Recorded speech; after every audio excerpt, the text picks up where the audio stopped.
If you're adopting a new puppy and you've already had puppies before, but it's been a while, there are a few things that you might have forgotten. I had my dogs for 13 years before I lost them and recently adopted puppies, and my goodness, it is an entirely different world. So the first thing you might have forgotten is that puppies need to eat more than twice a day. In fact, some dogs, full-grown dogs, only eat once a day, depending on how you feed your dog and what you feed your dog. But with puppies, these dogs can eat 4 to 6 or even more times a day. You should always talk to your vet.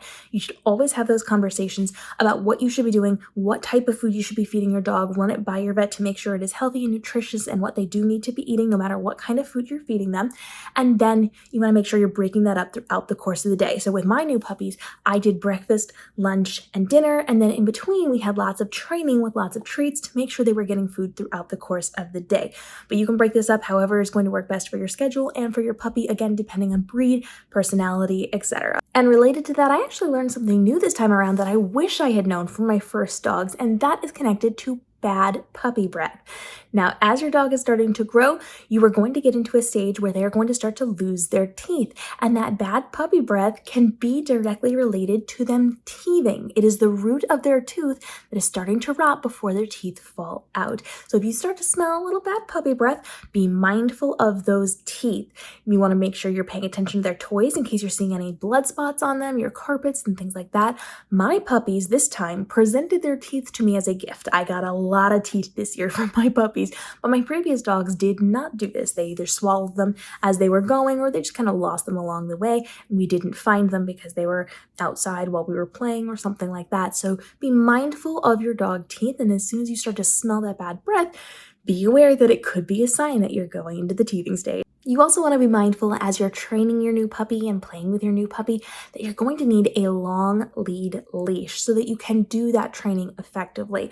Oftentimes we will work with those standard short leashes, and you don't really want to put your puppy on a retractable leash. That's not necessarily safe for the training stage of things. So you're going to want a long leash. This can be a 20-foot leash, 30-foot. You don't want to go too terribly big or long for a teeny tiny puppy. So you're going to need to be mindful of what you are going to be ordering or purchasing for this, because a teeny tiny puppy is going to have to haul this around, but you do want to make sure that you have control of your puppy. So you're going to want to be able to rein them in when you're teaching them things like come or some of those other things where you need to renegotiate where their attention is at the moment. So having that long leash is definitely going to help, and bonus points if you attach it to a harness rather than their collar so that we're not choking them and pulling on their neck as we are doing our training if we do have to give them a little tug to get them to come where we need them to.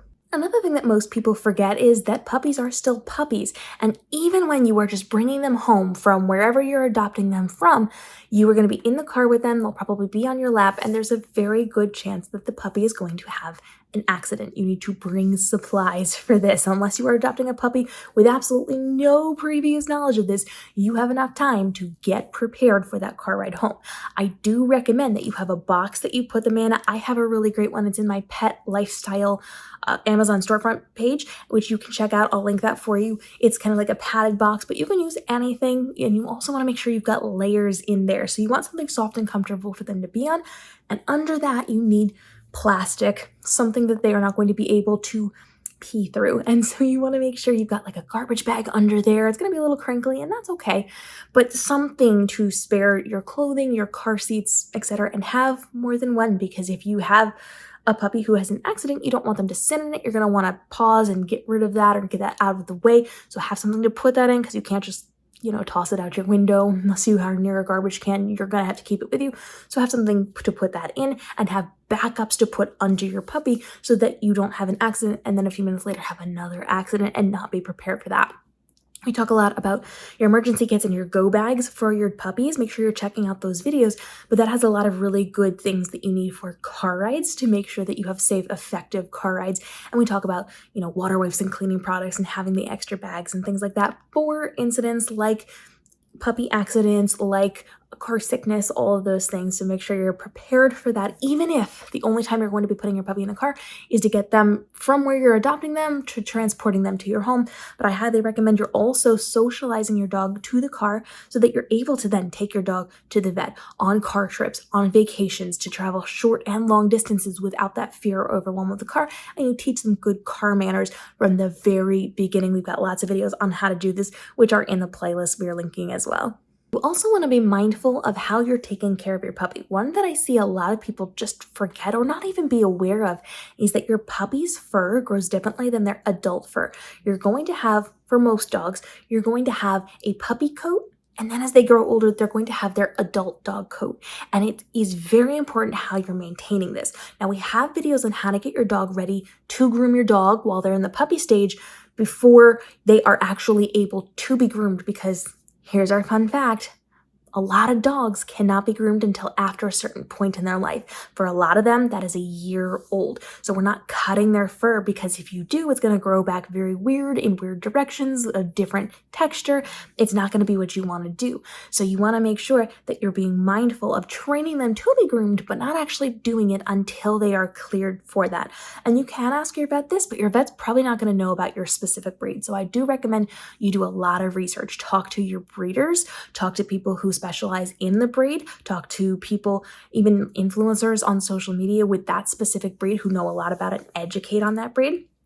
Check with that before you go cutting their fur, before you go grooming them. Absolutely no shaving them until you know it's going to be okay for their coat, because that adult coat has grown in. So do your research before you actively groom your dog. But then also check out our video on how to get them ready for it, because we don't want them to get to a year old and have never heard a razor or seen scissors or seen a brush before, because then they'll be terrified, traumatized, and you do not want to deal with having to groom your dog after they become afraid of these things. So if you start very, very early, just exposing them to this and getting ready for it, you're going to have a much easier time later on. And this does not apply to things like their nails. So you can actually clip their nails pretty early on. It is different than clipping the coat. So you want to make sure you do your research before you jump into that. And of course, another thing that we tend to forget about puppies is that there's a bit of a grace period. When you adopt a new puppy, they are going to be confused and out of sorts. And while they may really like you, their true personality is not going to come out for about 2 weeks. You're going to get a grace period where they're quiet, they're unsure of things, they don't have a lot of confidence, they're in a new place with new people, they're separated from everything they knew. So their personality, those first 2 weeks, will be potentially very different than as soon as they're comfortable with you. So there's a different amount of time that each dog will spend in this like weird figuring it out zone before they feel comfortable and their real personality comes out. But you can expect anywhere from a few days to a few weeks for them to kind of settle in and really show the personality. So if you have the opportunity to get to know them before, get to know their personality before, talk to the person who is in control of them now, be it a breeder or a shelter or a foster parent or whatever it is. Ask questions, ask what they do, how they engage, how they interact. And if you're local enough that you can go visit this puppy a few times, do that first so you know a little bit more about them before you're bringing them into the house.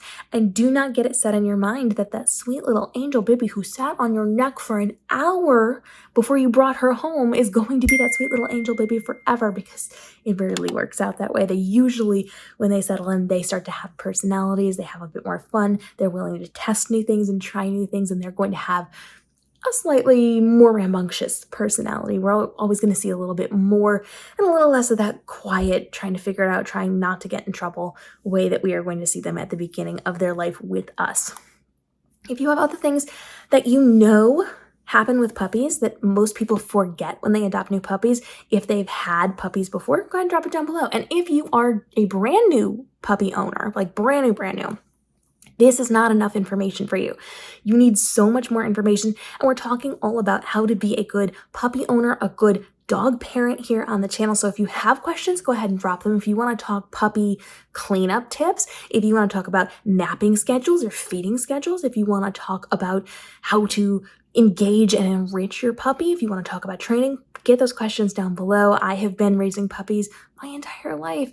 I had my childhood dogs, and then I've had dogs as adults, and now I've got my brand new puppies.